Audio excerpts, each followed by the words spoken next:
आप सुन रहे हैं मुंशी प्रेमचंद का प्रसिद्ध उपन्यास गोदान, भाग 29 का अगला भाग।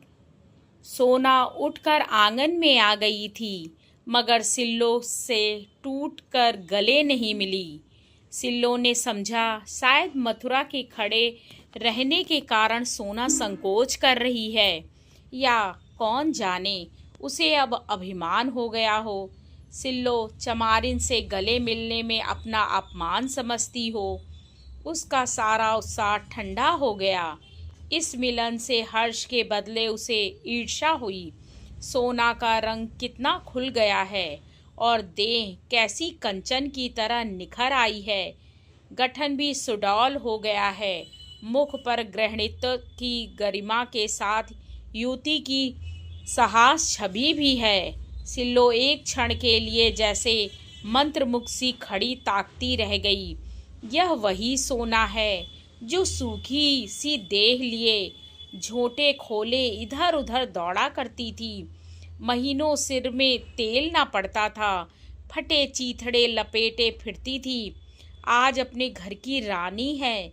गले में हंसुली और हुमेल है, कानों में कर्ण फूल और सोने की बालियां, हाथों में चांदी के चूड़े और कंगन, आंखों में काजल है, मांग में सिंदूर। सिलिया के जीवन का स्वर्ग यही था, और सोना को वहां देखकर वह प्रसन्न ना हुई।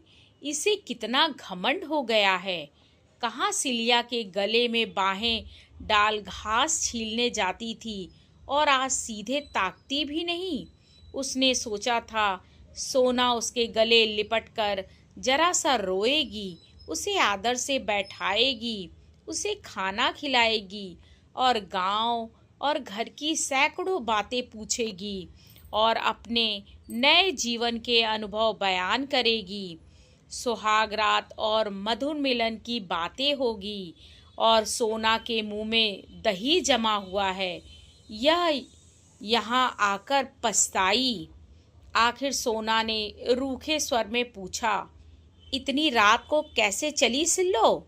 सिल्लो ने आंसुओं को रोकने की चेष्टा करके कहा, तुमसे मिलने को बहुत जी चाहता था।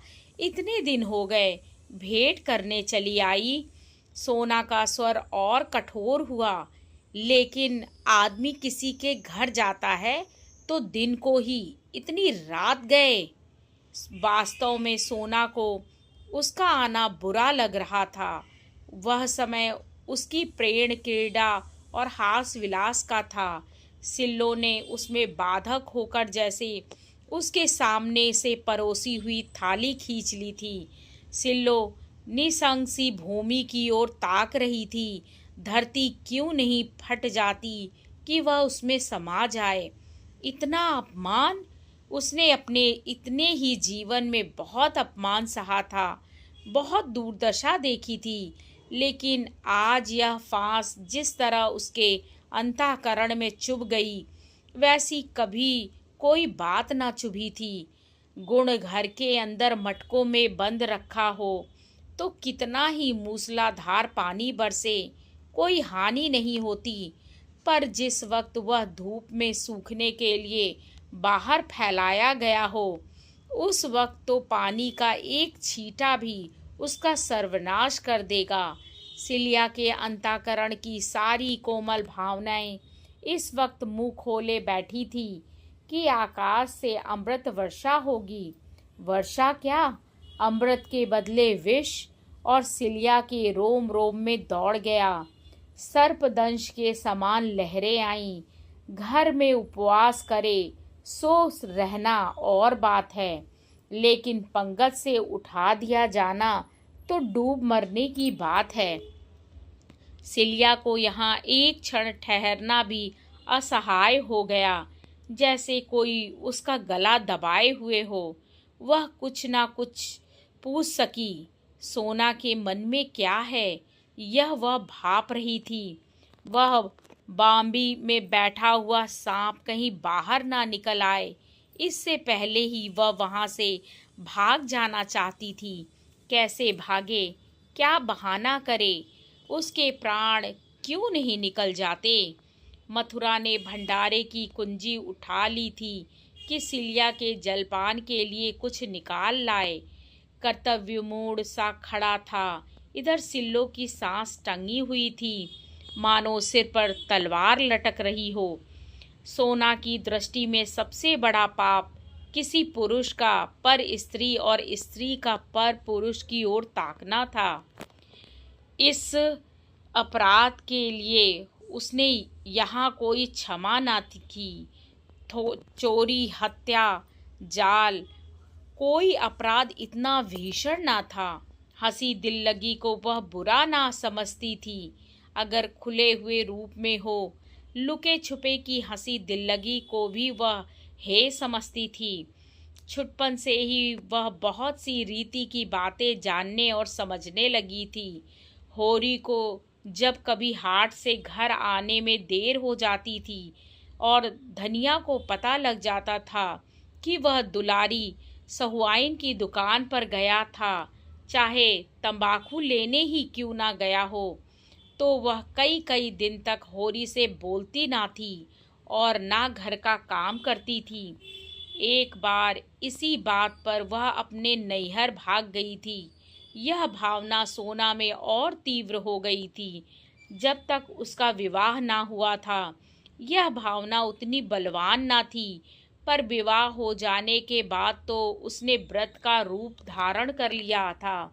ऐसे स्त्री पुरुषों की अगर खाल भी खींच ली जाती तो उसे दया न आती। प्रेम के लिए दाम्पत्य के बाहर उसकी दृष्टि में कोई स्थान न था। स्त्री पुरुष का एक दूसरे के साथ जो कर्तव्य है, इसी को वह प्रेम समझती थी। फिर सिल्लो से उसका बहन का नाता था। सिल्लो को वह प्यार करती थी, उस पर विश्वास करती थी। वही सिल्लो आज उससे विश्वासघात कर रही है। मथुरा और सिल्लो में अवश्य ही पहले से साठगांठ होगी।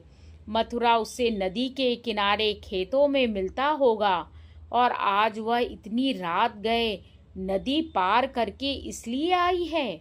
अगर उसने इन दोनों की बातें ना सुन ली होती तो उसे खबर तक ना होती। मथुरा ने प्रेम मिलन के लिए यही अवसर सबसे अच्छा समझा होगा। घर में सन्नाटा जो है, उसका हृदय सब कुछ जानने के लिए विकल हो रहा था। वह सारा रहस्य जान लेना चाहती थी, जिससे अपनी रक्षा के लिए कोई विधान सोच सके। और यह मथुरा यहाँ क्यों खड़ा है? क्या वह उसे कुछ बोलने भी ना देगा? उसने रोज से कहा, तुम बाहर क्यों नहीं जाते या यहीं पहरा देते रहोगे? मथुरा बिना कुछ कहे बाहर चला गया। उसके प्राण सूखे जाते थे कि कहीं सिल्लो सब कुछ ना कह डाले, और सिल्लो के प्राण सूखे जाते थे कि अब वह लटकती हुई तलवार सिर पर गिरा चाहती है।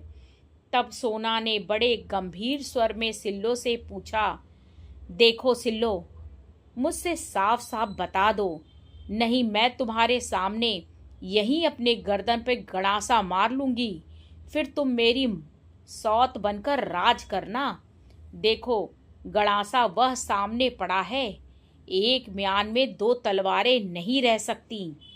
उसने लपक कर सामने आंगन में से गड़ासा उठा लिया और उसे हाथ में लिए फिर बोली, यह मत समझना कि मैं खाली धमकी दे रही हूँ।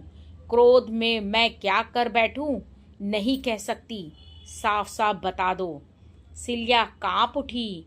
एक एक शब्द उसके मुंह से निकल पड़ा, मानो ग्रामोफोन में भरी हुई आवाज हो। वह एक शब्द भी ना छिपा सकी। सोना के चेहरे पर भीषण संकल्प खेल रहा था, मानो खून सवार हो।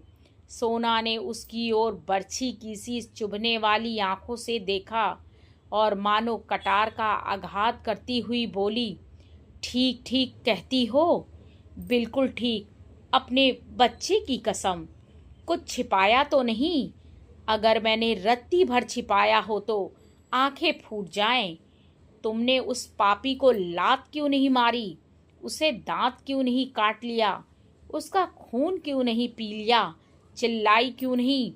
सिल्लो क्या जवाब दे। सोना ने उन्मादिनी की भांति अंगारे की सी आंखें निकाल कर कहा, बोलती क्यों नहीं? क्यों तूने उसकी नाक दांतों से नहीं काट ली? क्यों नहीं दोनों हाथों से उसका गला दबा दिया? तब मैं तेरे चरणों पर सिर झुकाती। अब तो तुम मेरी आंखों में हरजाई हो, निरी बेसवा। अगर यही करना था तो माता दिन का नाम क्यों कलंकित कर रही हो? क्यों किसी के लेकर बैठ नहीं जाती? क्यों अपने घर नहीं चली गई? यही तो तेरे घर वाले चाहते थे। तू उपले और घास लेकर बाजार जाती, वहां से रुपए लाती और तेरा बाप बैठा उसी रुपए की ताड़ी पीता। फिर क्यों उस ब्राह्मण का अपमान कराया? क्यों उसकी आबरू में बट्टा लगाया? क्यों सतवंती बनी बैठी हो? अब अकेले नहीं रहा जाता तो किसी से सगाई क्यों नहीं कर लेती? क्यों नदी तालाब में डूब नहीं मरती? क्यों दूसरों के जीवन में विष घोलती हो? आज मैंने तुमसे कह देती हूँ कि अगर इस तरह की बात फिर हुई और मुझे पता लगा तो तीनों में से एक भी जीते ना रहेंगे। बस अब मुंह में कालिक लगा कर जाओ। आज से मेरे और तुम्हारे बीच कोई नाता नहीं रहा। सिल्लो धीरे से उठी और संभल कर खड़ी हुई। जान पड़ा उसकी कमर टूट गई है। एक क्षण साहस बटोरती रही, किंतु अपने सफाई में कुछ सूझ न पड़ा। आंखों के सामने अंधेरा था, सिर में चक्कर, कंठ सूख रहा था और सारी देह सुन्न हो गई थी, मानो रोम छिद्रों में प्राण उड़े जा रहे हों। एक एक पग इस तरह रखती हुई मानो सामने गड्ढा है, तब बाहर आई और नदी की ओर चली। द्वार पर मथुरा खड़ा था। बोला, इस वक्त कहाँ जाती हो सिल्लो? सिल्लो ने कोई जवाब ना दिया। मथुरा ने भी फिर कुछ ना पूछा। वही रूपहली चांदनी अब भी छाई हुई थी। नदी की लहरें अब भी चांद की किरणों में नहा रही थी और सिल्लो विक्षिप्त सी स्वप्न छाया की भांति नदी में चली जा रही थी। आगे की कहानी अगले भाग में।